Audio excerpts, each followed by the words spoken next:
Iconoclasts, developed by Konjak, who's a sole developer, has been working on this game for a very long time, 5+ years at least. Published by Bifrost Entertainment, which are a Norwegian-based publisher. Haven't published many games. Iconoclasts is a 2D shooter, Metroidvania style platformer type deal. It's very smooth to play, it's very colourful, there's a lot of varied environments, weapons and things like that. You play Robin, who is a mechanic, or a rogue mechanic as it might be. In this world, mechanics among other things are regulated by a kind of theocratic government called the Concern, or the One Concern, or something like that. And Robin has been helping out the populace by doing, off the books mechanical work and fixing broken things and such, and they don't like that, so they're gonna kill her. I think a fee would have been, just fine, but whatever. And the story is kind of Robin just sort of avoiding the government agents that are sent after her, picking up different party members along the way, solving puzzles with, platforming and skills, fighting bosses and so on. It's a lot of fun, it's very vibrant, it's clear that a lot of work has been put into the game. Even if it is just a single developer, a lot of work has gone into it. Dialogue is a lot of fun, gives the characters a lot of personality, even if the subject matter is a little grim at sometimes the commentary on theocratic governments and how they can sometimes become autocratic governments. I haven't got too much time to play it. Some other games have been taking up a lot of my time, and Iconoclast came out fairly late in January. So I've only got about an hour, maybe 2 hours with it, but I'm liking what I've played and I'm hoping to get back to it. I was kind of hoping they would have released this on Nintendo Switch. Currently it is PC, PS4 and PS Vita. Hopefully see a Switch port in the future, because I kind of feel like I'd prefer to play it on the Switch. But anyway, this isn't getting a lot of press, so I thought I would show it off. I think it's a really fun game. I'm hoping to get back to it soon.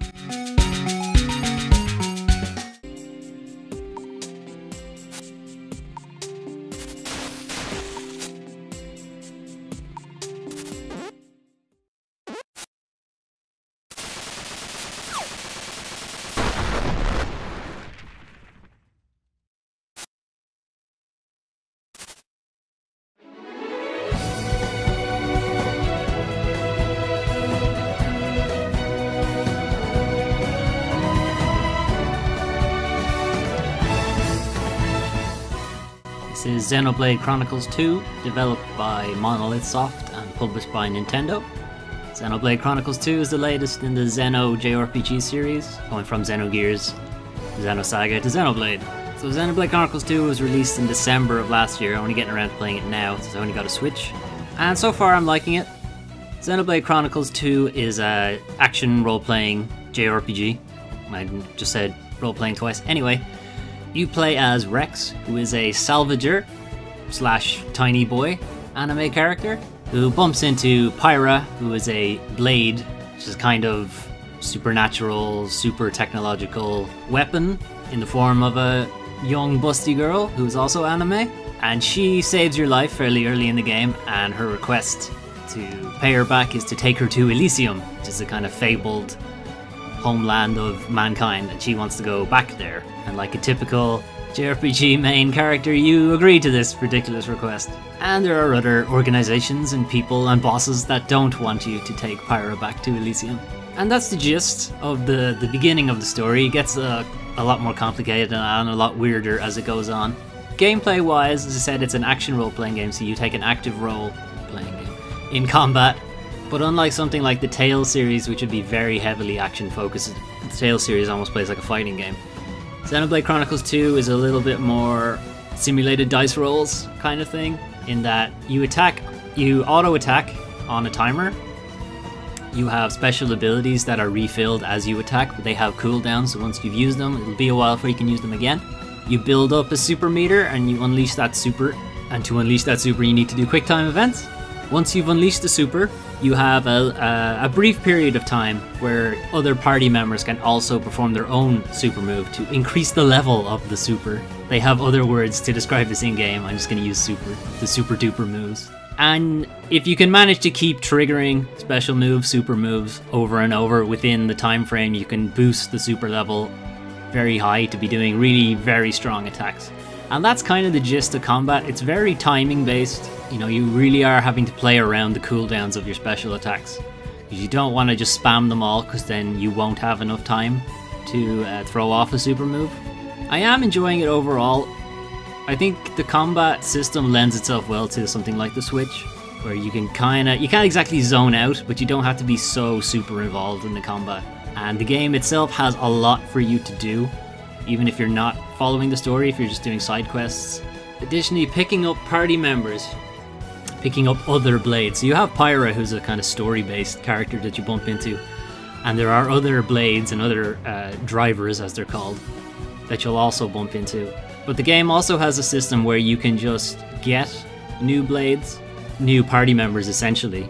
It's a little bit random. You'll use a core crystal, and depending on the quality of the core crystal, you will get a shitty blade, or you'll get a really good blade, or you'll get a unique blade, which have like actual character design put into them and thought put into them, and have their own story and their own quest lines. Which is great if you get one, but if you're wasting your time, you know, right at the start of the game, just randomly hoping you'll get a good blade and you've just stocked up a bunch of really crappy ones, kind of annoying. Also, some of the unique blades, while they have the potential to be very powerful, you can't realize that potential early in the game. It's clear that you have to wait till particular stages in the story before you can really flesh out their abilities. So you might think that, yes, I got a unique one, great, it's going to be super powerful, and you're like, well, I actually can't make them super powerful for a while. So they do tend to be a little bit dead weight. It really depends on the luck of the roll. It seems needlessly padding out time, but anyway, I am enjoying it. You know, it gives me something to play in bed before I go to sleep. I'd say give it a shot. I think it's a lot of fun, and it will certainly fill up your time. Do you mix that blade up with some worthless cat monster? Actually, sir, technically I believe that's a tiger, rather than a... Giants! Ah!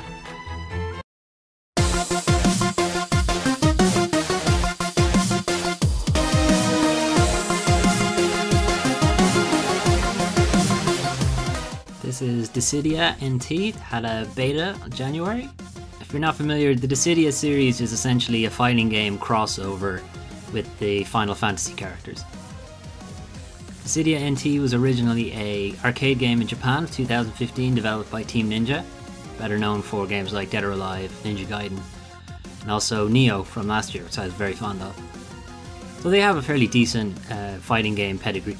Dissidia NT sees the heroes of Final Fantasies 1 to 15 and a couple of offshoots like Tactics and Type 0 facing off against the villains of Final Fantasies 1 to 15, Tactics and Type 0 and so on.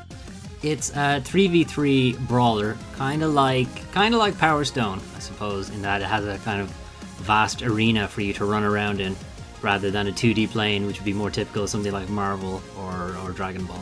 Always kind of wanted to get into the Dissidia series, but it was on a portable device. It was on PSP, PS Vita, and I just never felt like they fit. Getting a chance to play it on the PS4, and with Team Ninja developing it, it's a lot cleaner. It still feels very messy. I mean, you can see the footage there that I'm talking over, and also there's a standalone video on the channel where it's just 3 fights. I am liking it, and anything kind of Final Fantasy I'm always sort of looking into, but I kind of feel like I'll wait either for the price to go down or for the contents of the season pass to come out. What characters they're adding. If they add Tifa from Final Fantasy 7, then yes, I'll probably get this, but otherwise I'm probably gonna wait for a price drop.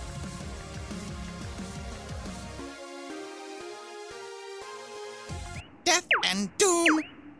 Forgot to behead that returner! Doom and death? No, I didn't. Let blood stain the battlefield! As long as it doesn't stain my breeches!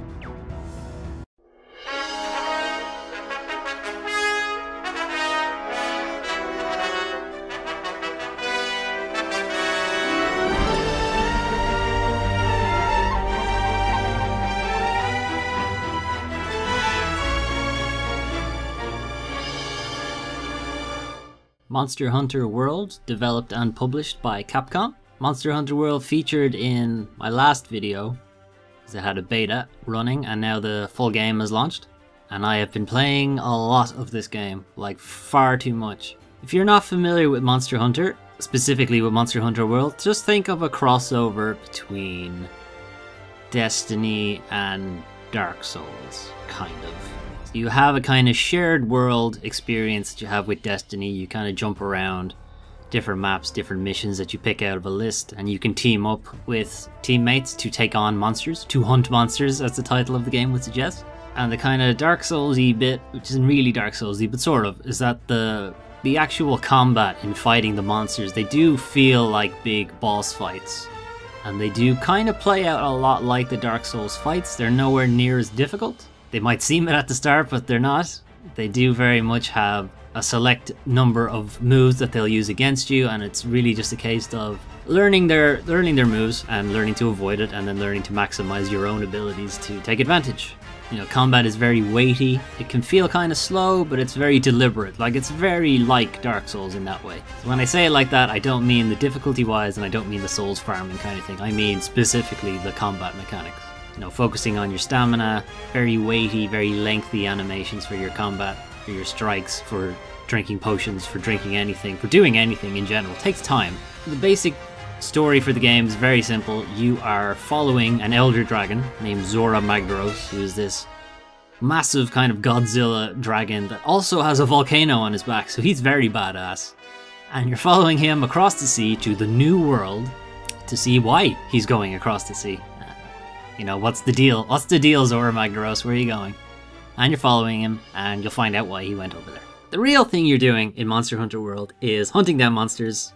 You take their stuff, you take their scales, you take their skin, you know, you take horns off their body and so on, to make cool gear to wear, so you can use that to go fight other stronger monsters and take their stuff and make more gear, and so on and so forth. You know, the loot cycle, the loot grind, is very heavy in Destiny and Diablo. Any kind of dungeon crawler, really. You kill something, take its stuff, make better stuff, move on. The only way it really distinguishes itself, you can buy equipment, but if you want to get the best equipment, you have to make it. You have to craft it with monster parts, basically. It's the only way to get better. It's the only way to get better gear. And you do that by hunting down monsters. You can hunt them or you can capture them, but either way, you gotta fight a fairly decent boss fight. Fairly lengthy boss fight. Missions-wise, they give you a set time limit. They give you 50 minutes to hunt down a monster, or hunt down several monsters, if that's the mission criteria. Seems like it's a lot of time. It is a lot of time for one monster. It's not a lot of time for 2 or 3. And depending on the difficulty and depending on your gear, you may run over time. I've only run over... No, have I run over time? No, I was going to say I'd run over time, but I haven't actually. It's quite generous with the time, but if you are attempting to fight a monster that's a little above your level, you will find yourself hitting that time limit cap. Or just being, you know, knocked out. You get 3 knockouts. If you hit 3 knockouts, you're done.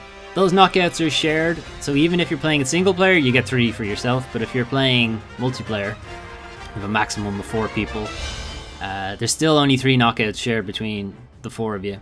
And additionally, the monsters are more difficult for the more people who are playing. The game can seem fairly intimidating right at the start. There are a lot of mechanics at play. There are tons of weapons to try out. You also have tons of traps to work with, tons of slinger ammo to try out. The ranged weapons have different types of ammunition that they'd use. You know, you have, if you're a melee weapon focused, you have sharpness meters to worry about. A lot of weapons have special meters that they have to use. I use a longsword that, for instance, I will explain. The longsword builds up spirit meter with every normal attack that you can unleash with super attacks. A successful chain of super attacks will boost the base damage of the longsword, and every time you can build up meter and then unleash a super combo, build up more meter, unleash a super combo, and so on. It's finding the time within the boss fight, within the monster's attacks, to actually unleash that super combo, because it's quite long, and most of the weapons, I was going to say all of the weapons, have something, you know, have some kind of subsystem to them that wouldn't necessarily be shared with other ones. It might seem similar, but they're not quite the same. So there's a lot to get to grips with, and that's just the basic combat. Then there's tracking down the monsters, and there's expeditions where you go out into the world not necessarily hunting, you're just looking for stuff. And there's the food system where you eat beforehand, finding ingredients out in the world. You have the crafting system for weapons, you have the crafting system for armor, you have the upgrade systems for both of them. You have your cat companion, your palico companion, who has its own system and subsystems, weapons, equipment that you need to pay attention to. If you're going to be single player focused, you'll need very much to pay attention to your Palico. They are your support. You can set them to heal for you or to distract the monster and so on. If you're playing multiplayer, they're not so important because you can't bring your Palico into combat if it's a multiplayer session. But there's a lot, and it can seem very intimidating, but the game does its best and does a good job of sort of easing you into all of these different things. The only real problems I'm having is that I'm playing the game too much, and it's kind of eating into my time to playing other games. The game came out fairly late in January, and I've already somehow put like 80 hours into it. I'm only really hitting the end game now, and for these kind of loot cycle based games, the end game can be, or the post game if you'd like, can be sort of the make or break for it. So I'm only hitting it now, so we'll see how that goes. One thing I am seeing is I have been very longsword focused, and I would like to try another weapon, but the task of getting a new weapon up to the same level as my current weapon sets are is going to take a very long time. So if you are interested, if you pick a weapon at the beginning, you know, make sure it's the one you want. That's all I'd say, because if you want to change very late in the game, it's going to be very expensive for you. I'm really liking Monster Hunter World. Give it a shot. It's just a lot of fun.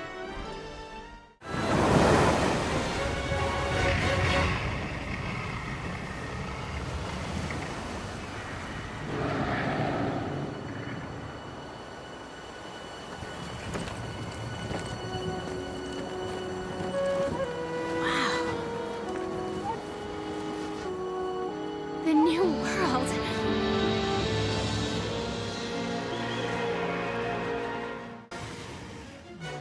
Those are the games for January 2018. Spending a lot of time with Monster Hunter World, I'm really liking that. Not too much time with the other games. I'm hoping to spend a bit more time with Iconoclasts and Xenoblade Chronicles, because I liked what I played, but I haven't played enough to really give you a decent idea of how I feel about the game.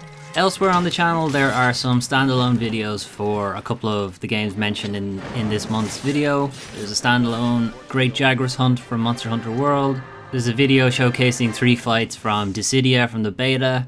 And there's a 30-minute video just showing the opening for Iconoclasts. It's just 30 minutes of gameplay. No commentary in any of those videos, it's just something I'm trying out. Next month, February is a bit jam-packed with games. I don't know how many of them I'll actually get through. There's Kingdom Come Deliverance, which I kickstarted, so interesting to see how that turned out. I'm not actually expecting great things, but we'll see. Bayonetta 1 and 2. Played Bayonetta 1 on the PS3. It wasn't a great port, so I'm hoping the Switch ports will be much better, and I've never played Bayonetta 2, so I'm actually very much looking forward to that. A couple of remakes as well. Shadow of the Colossus remake, getting great reviews, looking forward to playing that. Secret of Mana remake as well. Very old school JRPG, and I'm very much into my JRPGs. So stick around for next month, I guess. I'll see you then.